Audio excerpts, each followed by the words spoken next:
ನಮಸ್ಕಾರ. N R news ಕನ್ನಡಗೆ ಸ್ವಾಗತ ಸುಸ್ವಾಗತ. ಭವನ್ ಭವಾನಿ ಚೈತನ್ಯಮಾಮಿ ಕರ್ಪೂರ ದೀಪಂ ದರ್ಶಯಾಮಿ ಶಿವನಾಮರೂಪಾಭ್ಯಾಂ ಯಾ ದೇವಿ ಸರ್ವಮಂಗಲ ತ್ರಯೋತ್ಮನಾಥೋ ಸಾಂ ಸರ್ವತೋ ಜಯಮಂಗಲಂ ಜಯ ನಮೋ ಪಾರ್ವತಿ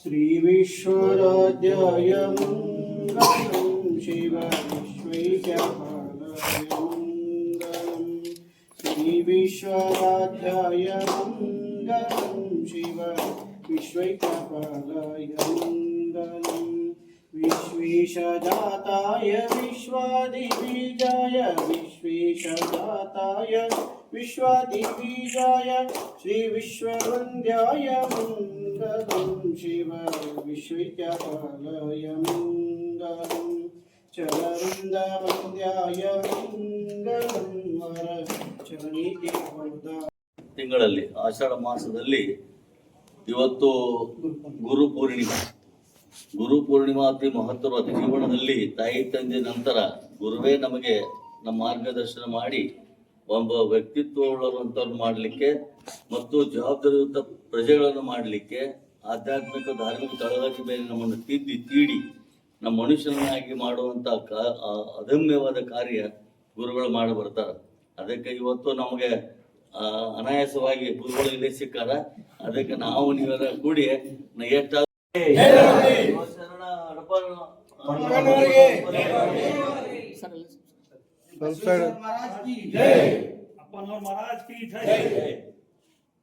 सगला साधु संत महाराज की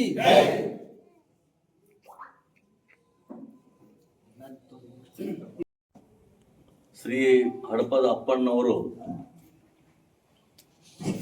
ಅವರ ಒಂದು ಜಯಂತ್ಯೋತ್ಸವ ನಾವು ಶ್ರದ್ಧೆಯಿಂದ ಭಕ್ತಿಯಿಂದ ಇವತ್ತು ಆಚರಿಸ್ತಾ ಇದ್ದೇವೆ. ಉಪಸ್ಥಿರುವ ಮುತ್ತಿನಕಂಟಿ ಮಠ ಸ್ವಾಮಿಗಳಿಗೆ ನಮಸ್ಕರಿಸಿ ಮತ್ತು ತಹಸೀಲ್ದಾರ್ ಸರ್ಕಾರದ ಎಲ್ಲ ಅಧಿಕಾರಿಗಳಿಗೂ ಮತ್ತು ಸಮಾಜದ ಅಧ್ಯಕ್ಷರು ಉಪಾಧ್ಯಕ್ಷರು ಎಲ್ಲ ಸದಸ್ಯರು ಮತ್ತು ಎಲ್ಲ ಸಮಾಜ ಬಾಂಧವರಿಗೆ ಶರಣಾರ್ಥಿಗಳು ತಿಳಿಸಿ ಮತ್ತು ಪತ್ರಕರ್ತರಿಗೂ ಕೂಡ ನಮಸ್ಕರಿಸಿ ಇವತ್ತು ಬಹಳ ವಿಶೇಷವಾದ ದಿನ.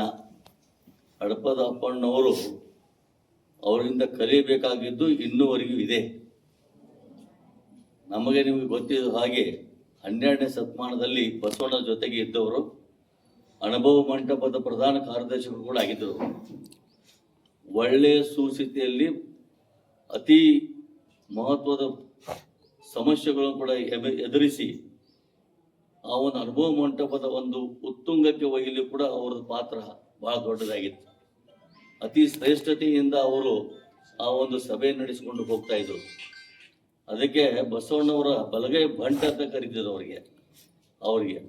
ಅವರು ಕೂಡ 250ಕ್ಕೂ ಹೆಚ್ಚು ವಚನಗಳು ಬರೆದಿದ್ದು, ಅವರ ಧರ್ಮ ಪತ್ನಿಯಾದ ಲಿಂಗಮ್ಮನವರು ಕೂಡ ವಚನಗಾರ್ತಿ, ಶ್ರೇಷ್ಠ ವಚನಗಾರ್ತಿ ಅನಿಸ್ಕೊಂಡಿದ್ರು.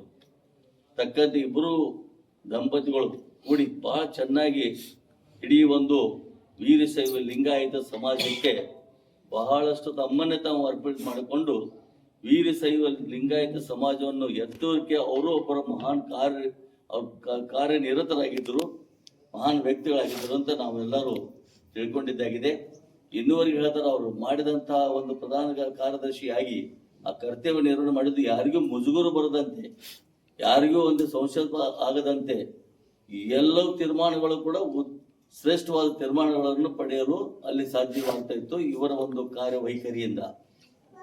ಅವರು ನಮ್ಮ ಕಡೆಯವರೇ, ಅವರು ಬಾಗಲಕೋಟೆ ಜಿಲ್ಲೆಯಲ್ಲಿ ಹುಟ್ಟಿದವರು ಮತ್ತು ವಿಜಯಪುರ ಜಿಲ್ಲೆಯ ತಂಗಡಿಯಲ್ಲಿ ಐಕ್ಯರಾಗಿ ಅಲ್ಲಿ ಗದಿಗೆ ಕೂಡ ಐತಂತ ಅದೇ. ಅದಕ್ಕೆ ಅಂಥ ಮಹಾನ್ ವ್ಯಕ್ತಿಗಳ ಇವತ್ತು ಆದರ್ಶ ನಾವು ಅದನ್ನು ಅನುಸರಿಸಿಕೊಂಡು ನಾವು ಹೋಗಬೇಕಾಗ್ತದೆ. ಅದಕ್ಕೆ ಅವರ ಆತ್ಮಕ್ಕೆ ಮತ್ತೊಮ್ಮೆ ನಾವು ನೀವೆಲ್ಲರೂ ಕೂಡಿ ವಂದಿಸಿ ಅವರ ಆಶೀರ್ವಾದ ಸದಾಕಾಲ ಇಡೀ ಸಮಾಜನಾಗಿ ಇರಲಿ ಅಂತ ಹಾರೈಸಿ, ತಮ್ಮೆಲ್ಲರಿಗೂ ನಮ್ಮ ಹಡಪ ಸಮಾಜದ ಎಲ್ಲ ಬಂಧುಗಳು ಎಲ್ಲರೂ ಒಂದೇ ವೀರಶೈವ ಲಿಂಗಾಯತ ಧರ್ಮದಲ್ಲಿ ನಾವೆಲ್ಲ ಕೂಡ ಇದೀವಿ. ಅದಕ್ಕೆ ತಮ್ಮೆಲ್ಲರಿಗೂ ಒಳ್ಳೆಯದಾಗಲಿ. ಮುಂದಿನ ದಿನಮಾನಗಳಲ್ಲಿ ತಾವು ತಮ್ಮ ಮಕ್ಕಳು ಎಲ್ಲ ಕುಟುಂಬ ವರ್ಗದವರು ಕೂಡ ಒಳ್ಳೆಯ ಸ್ಥಿತಿವಂತರಾಗಿ ಬಾಳಿದೆ ಅಂತ ಹಾರೈಸಿದ ಎರಡು ಮಾತಿಗೆ ವಿರಾಮ ಕೊಡ್ತಾರೆ.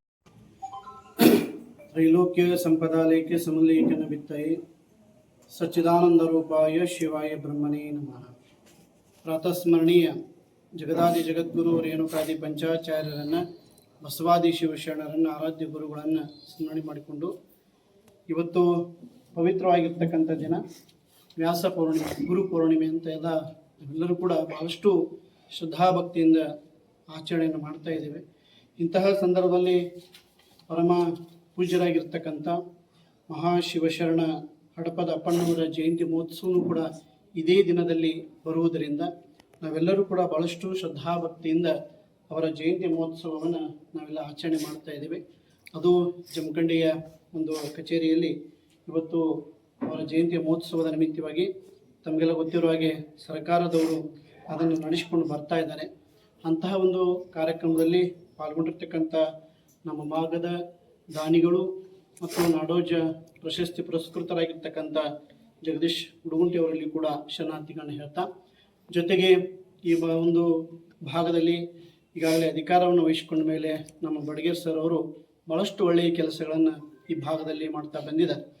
ಎಲ್ಲರಿಗೂ ಕೂಡ ಸಮಾನತೆಯಿಂದ ಒಂದು ಒಳ್ಳೆಯ ಅಧಿಕಾರವನ್ನು ಕೂಡ ಮಾಡೋದರ ಮೂಲಕ ಅವರು ಇವತ್ತಿನ ಆಧ್ಯಾತ್ಮಿಕ ಜೀವಿಗಳಾಗಿ ಈ ಒಂದು ಜವಾಬ್ದಾರಿಯಿಂದ ಇವತ್ತು ಜಯಂತಿ ಮಹೋತ್ಸವದಲ್ಲಿ ಅವರು ಕೂಡ ಪಾಲ್ಗೊಂಡಿದ್ದಾರೆ. ಅವ್ರಿಗೂ ಕೂಡ ಶರಣಾರ್ಥಿಗಳನ್ನ ಹೇಳ್ತಾ, ಜೊತೆಗೆ ಸಮಾಜದ ಎಲ್ಲ ಬಂಧುಗಳಲ್ಲಿ, ಮಾತೆಯರಲ್ಲಿ, ಹಿರಿಯರಲ್ಲಿ ಕೂಡ ಶರಣಾರ್ಥಿಗಳನ್ನ ಹೇಳಿ, ಈಗಾಗಲೇ ನಮ್ಮ ಶಾಸಕರು ಹೇಳಿದ ಹಾಗೆ ನಮ್ಮ 12ನೇ ಶತಮಾನದಲ್ಲಿ ಬಸವಣ್ಣವರ ಆಪ್ತ ಅಂದರೆ ವಿಶೇಷವಾಗಿ ಎಲ್ಲರೂ ಕೂಡ ಆಪ್ತರಾಗಲಿಕ್ಕೆ ಸಾಧ್ಯ ಇಲ್ಲ. ಅವರ ಆಪ್ತರಾಗಬೇಕಾದ್ರೆ ಅದು ಕೂಡ ಪುಣ್ಯ ಮಾಡಿರಬೇಕು ಅಂತ ಅನಿಸುತ್ತೆ. ಅಂತಹ ಪುಣ್ಯಜೀವಿಯಾಗಿರ್ತಕ್ಕಂಥ ಹಡಪದ ಅಪ್ಪಣ್ಣವರು ಕಾರ್ಯದರ್ಶಿಗಳಾಗಿ, ಆತ್ಮೀಯ ಕಾರ್ಯದರ್ಶಿಗಳಾಗಿ ಕೆಲಸವನ್ನು ಮಾಡಿದ್ದಾರೆ. ಅವರನ್ನು ಎಷ್ಟು ಸ್ಮರಿಸಿದರೂ ಕೂಡ ಕಡಿಮೆನೆ. ಜೊತೆಗೆ ಶರಣರ ವಿಚಾರಗಳನ್ನು ನಮ್ಮ ಜೀವನದಲ್ಲಿ, ಯಾಕಂದರೆ ಅದೇ ಒಂದು ಕುಲದಲ್ಲಿ ಹುಟ್ಟಿದವರು ಅಷ್ಟೇ ಅಲ್ಲ, ಇಡೀ ನಮ್ಮ ಮನುಕುಲ ಶರಣರ ಆಚಾರ ವಿಚಾರಗಳನ್ನು ನಮ್ಮ ಜೀವನದಲ್ಲಿ ಅಳವಡಿಸಿಕೊಂಡು ಅವರು ಕೊಟ್ಟಿರ್ತಕ್ಕಂಥ ಸಮಾಜಕ್ಕೆ ಕೊಡುಗೆ ನೀಡಿರ್ತಕ್ಕಂಥ ಸಂದೇಶಗಳನ್ನು ನಮ್ಮ ಜೀವನದಲ್ಲಿ ಅಳವಡಿಸಿಕೊಂಡು ನಾವು ಕೂಡ ಅವರ ಮಾರ್ಗದಲ್ಲಿ ನಡಿಬೇಕು. ಯಾಕಂದ್ರೆ 12ನೇ ಶತಮಾನದ್ದು ಬಸವಣ್ಣವರ ಒಂದು ಗುರಿ ಏನಾಗಿತ್ತು ಅಂತಂದರೆ, ಒಂದು ಕಾಯಕ, ಇನ್ನೊಂದು ದಾಸೋಹ. ಯಾಕಂದರೆ ಪ್ರತಿಯೊಬ್ಬ ಮನುಷ್ಯನೂ ಕೂಡ ಹುಟ್ಟಿದ ಮೇಲೆ ಕಾಯಕವನ್ನು ಮಾಡ್ತಾ ಹೋಗಬೇಕು. ಜೊತೆಗೆ ಬಂದಂತಹ ಕಾಯಕದಲ್ಲಿ, ಬಂದಂತಹ ಹಣದಲ್ಲಿ ದಾನ ಧರ್ಮವನ್ನು ಮಾಡಿಕೊಂಡು ಹೋಗಬೇಕು ಅಂತಕ್ಕಂಥ ವಿಚಾರವನ್ನು ಬಸವಣ್ಣವರು ಇಟ್ಕೊಂಡು ಬಂದಿದ್ದಾರೆ. ಸನಾತನ ವೀರಶೈವ ಲಿಂಗಾಯತ ಧರ್ಮದಲ್ಲಿ ನಾವು ಅಷ್ಟಾವರಣಗಳು ನೋಡ್ತೀವಿ. ಗುರು, ಲಿಂಗ, ಜಂಗಮ, ವಿಭೂತಿ, ರುದ್ರಾಕ್ಷಿ, ಮಂತ್ರ, ಪಾದೋದಕ, ಪ್ರಸಾದವನ್ನು ನಾವೆಲ್ಲರೂ ಕೂಡ ಪ್ರತಿನಿತ್ಯ ಈ ಅಷ್ಟಾವರಣಗಳನ್ನು ನಮ್ಮ ಜೀವನದಲ್ಲಿ ಅಳವಡಿಸಿಕೊಂಡು ಆ ಒಂದು ಮಾರ್ಗದಲ್ಲಿ ನಾವೆಲ್ಲರೂ ಕೂಡ ನಡೆದಿದ್ದೇ ಆದರೆ ಈ ಸಮಾಜದ ಹುಟ್ಟಿದಕ್ಕೂ ನಾವು ಕೂಡ ಸಾರ್ಥಕತೆ ಹೊಂದುತ್ತೆ. ಪ್ರತಿಯೊಬ್ಬರು ಕೂಡ ಲಿಂಗಧಾರಿಗಳಾಗಿ, ಯಾಕಂದರೆ ಹಡಪದ ಅಪ್ಪಣ್ಣವರು ಸದಾಕಾಲ ಪೂಜಾನಿಷ್ಠರಾಗಿದ್ದರು, ಲಿಂಗ ಪೂಜಾ ಅನಿಷ್ಠರಾಗಿದ್ದರು. ದಂಪತಿಗಳು ಪೂಜಾನಿಷ್ಠರಾಗಿ ತಮ್ಮ ಬದುಕನ್ನು ಸಾಗಿಸಿಕೊಂಡು ಹೋಗಿದ್ದಾರೆ. ಅವರ ಒಂದು ಆದರ್ಶಗಳನ್ನು ನಮ್ಮ ಜೀವನದಲ್ಲಿ ನಾವು ಕೂಡ ಲಿಂಗಧಾರಿಗಳಾಗಿ, ಕೇವಲ ನಾವು ಲಿಂಗಾಯತರು, ವೀರಶೈವರು ಅನ್ನೋದಕ್ಕಿಂತಲೂ ಮುಖ್ಯವಾಗಿ ನಮ್ಮಲ್ಲಿ ಆಚಾರ ವಿಚಾರಗಳು ಬೇಕಾಗುತ್ತೆ. ಯಾಕಂದರೆ ವಿವೇಕಾನಂದವರು ಒಂದು ಕಡೆ ಹೇಳ್ತಾರೆ, ಧರ್ಮ ಇರುವುದು ಕೇವಲ ಸಿದ್ಧಾಂತಗಳಲ್ಲಿ ಅಲ್ಲ, ಧರ್ಮ ಗ್ರಂಥಗಳಲ್ಲಿ ಅಲ್ಲ, ಧರ್ಮದ ಆಚರಣೆಗಳಲ್ಲಿ ಅಂತ ಹೇಳ್ತಾರೆ. ನಾವು ಧರ್ಮದ ಆಚರಣೆಗಳನ್ನು ಶ್ರದ್ಧಾಭಕ್ತಿಯಿಂದ ಆಚರಣೆ ಮಾಡ್ಕೊಂಡು ಹೋಗ್ಬೇಕು. ಕೇವಲ ಆ ಧರ್ಮದವ ಈ ಧರ್ಮದವ ನಾವು ಅನ್ನೋದಷ್ಟೇ ಮಾಡ್ತೀವಿ, ಆದರೆ ಆಚರಣೆ ಒಳಗೆ ತರುವುದು ಬಹಳಷ್ಟು ವಿರಳ. ಅದಕ್ಕಾಗಿ ನಾವೆಲ್ಲರೂ ಕೂಡ ಆಚರಣೆ ಮಾಡುವುದರ ಮೂಲಕ ಇವತ್ತು ಸರ್ಕಾರಕ್ಕೆ ನಾವು ಕೃತಜ್ಞತೆಯನ್ನು ಸಲ್ಲಿಸಲೇಬೇಕು. ಯಾಕಂದರೆ ಸರ್ಕಾರ ಮಟ್ಟದಲ್ಲಿ ನಡೀತು ಅಂತಂದರೆ ಪ್ರತಿಯೊಬ್ಬರಿಗೂ ಕೂಡ ಪ್ರತಿಯೊಂದು ಶಾಲೆಯೊಳಗಾಗಿರ್ಬೋದು, ಕಚೇರಿಗಳಲ್ಲಾಗಿರ್ಬೋದು, ಸಂಘ ಸಂಸ್ಥೆಗಳಲ್ಲಾಗಿರ್ಬೋದು ಈ ಜಯಂತಿ ಆಚರಣೆ ಮಾಡುವುದರ ಮೂಲಕ ಎಲ್ಲರಿಗೂ ಕೂಡ ಅವರ ವಿಚಾರಗಳನ್ನು ತಿಳುವಳಿಕೆ ನೀಡುವಂಥ ಒಂದು ವ್ಯವಸ್ಥೆ ಇವತ್ತು ಸಮಾಜದಲ್ಲಿ ನಿರ್ಮಾಣ ಆಗಬೇಕು ಅಂತಕ್ಕಂಥ ವಿಚಾರ. ಜೊತೆಗೆ ಜಮಖಂಡಿಲಿರ್ತಕ್ಕಂಥ ನಮ್ಮ ಹಡಪದ ಸಮಾಜದ ಎಲ್ಲ ಹಿರಿಯರಾಗಿರ್ಬೋದು, ಯುವಕರಾಗಿರ್ಬೋದು, ಎಲ್ಲ ತಾಯಂದಿರಾಗಿರ್ಬೋದು, ಅವೆಲ್ಲ ಒಳ್ಳೆಯ ಆದರ್ಶವಂತರಾಗಿದ್ದೀರಿ. ಇದೇ ರೀತಿ ತಾವು ಮುಂದುವರಿಸಿಕೊಂಡು ಹೋಗಬೇಕು. ಸಮಾಜದಲ್ಲಿ ಅಂಕು ಡೊಂಕುಗಳು ಇರ್ತವೆ, ಒಡಕು ತೊಡಕುಗಳು ಇರ್ತವೆ, ಅದಕ್ಕೆ ಯಾವುದಕ್ಕೂ ಕೂಡ ಕಿವಿಗೊಳ್ಳಲಾರದೆ ನೀವೆಲ್ಲರೂ ಒಕ್ಕಟ್ಟಾಗಿ, ಯಾಕಂದ್ರೆ ಸಮಾಜ ಒಕ್ಕಟ್ಟಾಗಿತ್ತು, ಹೆಂಗೆ ಕುಟುಂಬ ಒಕ್ಕಟ್ಟಾಗಿತ್ತು ಅಂದ್ರೆ ಕುಟುಂಬ ಚೆನ್ನಾಗಿ ನಡೀತದೆ. ಹಂಗೆ ಸಮಾಜನೂ ಕೂಡ ಒಕ್ಕಟ್ಟಾಗಿತ್ತು ಅಂದ್ರೆ ಸಮಾಜನೂ ಕೂಡ ಚೆನ್ನಾಗಿರುತ್ತೆ. ಸಮಾಜದಲ್ಲಿ ಆಗುವಂತಹ ಎಲ್ಲ ಒಂದು ಕೆಲಸಗಳಿಗೆ ಎಲ್ಲರೂ ಕೂಡ ಜವಾಬ್ದಾರಿ ಇರುತ್ತೆ. ಹಾಗಾಗಿ ಎಲ್ಲರೂ ಕೂಡ ತಾವೆಲ್ಲ ಒಕ್ಕಟ್ಟಾಗಿ ಸಮಾಜವನ್ನ ಅಭಿವೃದ್ಧಿಗೊಳಿಸಬೇಕು.